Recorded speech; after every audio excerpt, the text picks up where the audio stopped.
Olá pessoal, tudo bom? A gente está aqui para mais uma aula e a gente vai começar hoje uma série de aulas sobre cartas. Existem vários tipos de cartas que a gente pode escrever, elas têm o mesmo formato, mas têm intencionalidades diferentes. Então a gente vai começar a trabalhar sobre isso hoje. Se você gostar da nossa aula, não esquece de se inscrever no nosso canal e de dar o joinha. Se você quiser, você também pode ativar o sininho que fica aqui embaixo e aí toda vez que tiver uma aula nova no nosso canal, você vai ser notificado disso, beleza? Vamos para a aula então?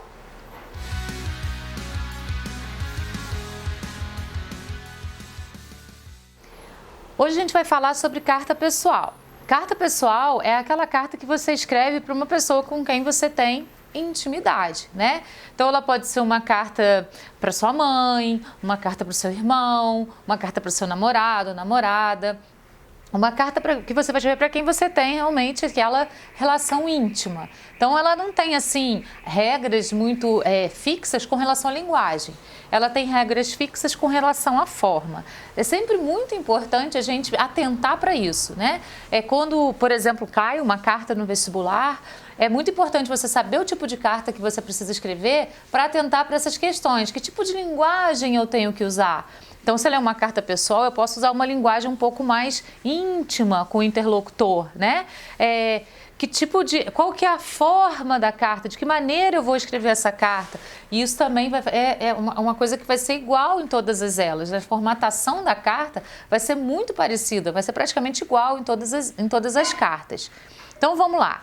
A carta pessoal é uma carta enviada a um destinatário específico com quem o remetente tem intimidade.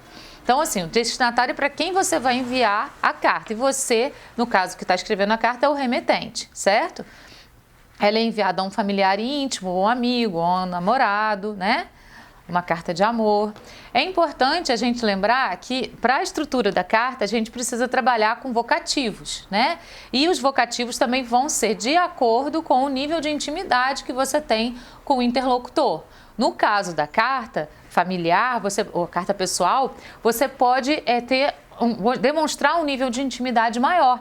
E no vocativo, então, você pode colocar palavras tipo querido fulano, né? Amado fulano, amorzinho, chamar por um apelido, né? Se a carta fosse mais formal, você já não poderia fazer isso. Mas numa carta pessoal, tudo bem. Você pode chamar a pessoa no vocativo da maneira como você a trata no seu cotidiano. A carta é um texto com destinatário certo. Então, assim, a interlocução da carta é sempre de quem está escrevendo para uma pessoa específica. E se você tem intimidade com essa pessoa específica, você pode, então, colocar toques dessa intimidade. Quando a gente está escrevendo para o vestibular, a gente precisa manter sempre uma linguagem mais elaborada, né? Não pode ser uma linguagem totalmente subjetiva. Tem que ser uma linguagem mais elaborada, mas que demonstre intimidade, porque também senão você foge daquilo que a carta pessoal pede. Então, a carta é um texto com destinatário certo, em que, em sua modalidade pessoal, é correspondência feita entre parentes ou amigos. Diferentemente do que a maioria das pessoas pensa, ainda hoje escrevem-se muitas cartas pessoais. Quais são os elementos que compõem uma carta?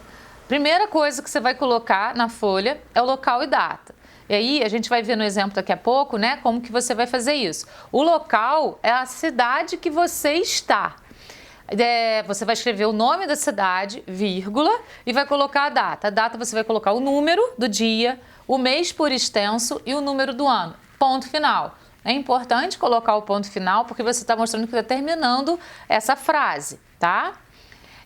Então, local e data, essas referências ficam no início da carta, em geral à esquerda. Não tem uma localização dita correta para o local e data. Você pode colocar na margem, você pode colocar na marcação de parágrafo, você pode colocar à esquerda, você pode colocar à direita. Não tem uma localização certa para o local e data. O importante é que ele esteja na primeira linha. Depois vem o vocativo. Aí, a partir do local e data, você pula uma linha e vai colocar o vocativo. No caso da carta pessoal, o vocativo vai demonstrar intimidade. Então, você vai colocar querido fulano, né? Querida mamãe, irmão fulano de tal, ou um apelido pelo qual você chame essa pessoa. o vocativo em geral, usa-se um termo de cortesia, como prezado, caro, mas pode-se usar somente o nome do destinatário. Depois do vocativo, pode-se colocar vírgula, 2 pontos, ou pode não haver sinal de pontuação. Então, essas 3 opções, elas são, válidas. E sempre o vocativo a gente vai colocar na marcação do parágrafo. Então, marca parágrafo, vocativo. E aí, depois do vocativo, vírgula, 2 pontos ou nenhum sinal de pontuação. Daí, do vocativo para o texto, você vai pular mais uma linha e vai iniciar o texto. Quando você inicia o texto, marca parágrafo, letra maiúscula. Mesmo se você tiver colocado vírgula ou ponto e vírgula no vocativo, para iniciar o corpo do texto, você vai pular a linha, marcar o parágrafo e iniciar com letra maiúscula. É muito importante isso. Todas essas questões, que eu estou colocando aqui, elas vão ser pontuadas, porque quando cai carta no vestibular, a questão formal é muito cobrada. Então, é muito importante seguir todas essas regrinhas da formatação. E aí você vai escrever a carta no corpo do texto, falar sobre aquilo que você precisa falar. No caso lá do vestibular, eles vão dar indicações para você. Escreva uma carta falando sobre tal coisa, ou então vão dar uma carta de alguém e pedir para que você responda essa carta. Então tem que prestar bastante atenção no comando da questão para você saber o que você precisa fazer. Então seguir exatamente o comando da questão de acordo com aquilo que eles estão pedindo para vocês. Depois que você terminou de escrever o texto, vem o desfecho, que finaliza o texto da carta. No desfecho também você vai fazer a marcação de parágrafo e colocar lá o desfecho, é como se fosse uma conclusão do que você está falando na carta. Estou com muita saudade, espero que você retorne essa carta o mais breve possível, me fale sobre isso, sobre aquilo. Então você vai fechando o raciocínio naquilo que você está falando com a pessoa. Daí, terminou isso, ponto, vai para a linha de baixo, você vai colocar a despedida. Também na marcação de parágrafo. A despedida é um beijo, um abraço, no caso da carta pessoal, e vírgula, na linha de baixo, a assinatura. A assinatura ela pode vir em qualquer lugar da linha, Pode vir na marcação de parágrafo, acompanhando o texto, ou você pode colocar em qualquer lugar que você quiser. E é somente o primeiro nome. Você não vai colocar aí o nome inteiro, nada disso, é uma carta pessoal. Então, você vai colocar somente o primeiro nome. Observe sempre sobre a questão da assinatura o comando da questão, porque muitas vezes na carta vem escrito lá, não assine seu texto, ou vem escrito, coloque somente suas iniciais, ou então vem...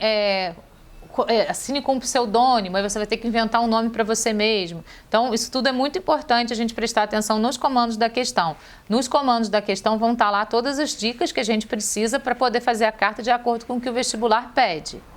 Se você esqueceu de escrever alguma coisa na carta, você tem um recurso, que é o PS, que é uma expressão em latim que significa post-scriptum, que significa após o escrito, ou depois do escrito. Isso vai mostrar o que você esqueceu de colocar na carta. No caso do vestibular, você pode usar esse recurso do PS para mostrar que você conhece o recurso.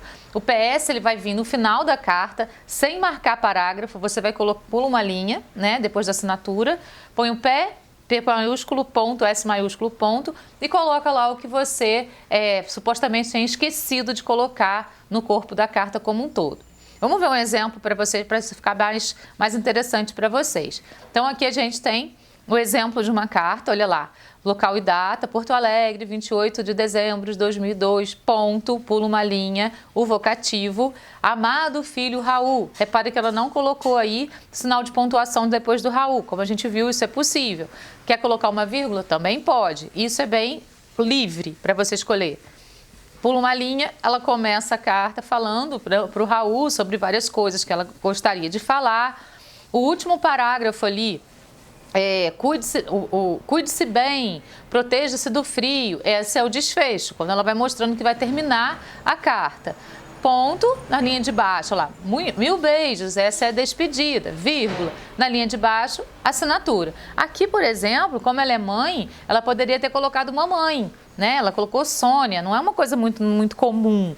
Então, pode colocar mamãe, ou sua mãe, alguma coisa assim. E como eu falei, a assinatura não precisa vir na marcação de parágrafo como está mostrando aí. pode vir em qualquer lugar da linha, assim também o local e data. Mas se você quiser fazer tudo na marcaçãozinha de parágrafo também pode. E aí no final ela colocou o PS, tá vendo? Olha lá, pula uma linha depois da assinatura e o PS. Se você quiser demonstrar no vestibular que você sabe desse recurso, você pode utilizar dessa maneira.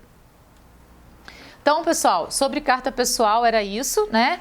Se cair aí, por exemplo, a Unicamp, ela tem pedido textos um pouco mais subjetivos, né? Ano passado ela pediu uma narração, pediu uma crônica. Então, assim, é possível, né, que seja pedido a carta pessoal. Já foi pedido em vestibulares anteriores a carta pessoal. Então, não deixem de lado o estudo dessa modalidade de carta, porque é importante saber de que maneira você pode trabalhar isso aí.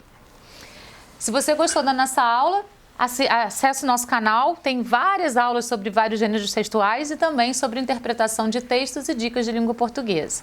A gente também tem um site que você pode acessar, é www.esquemaredacão.com.br. Até a próxima aula!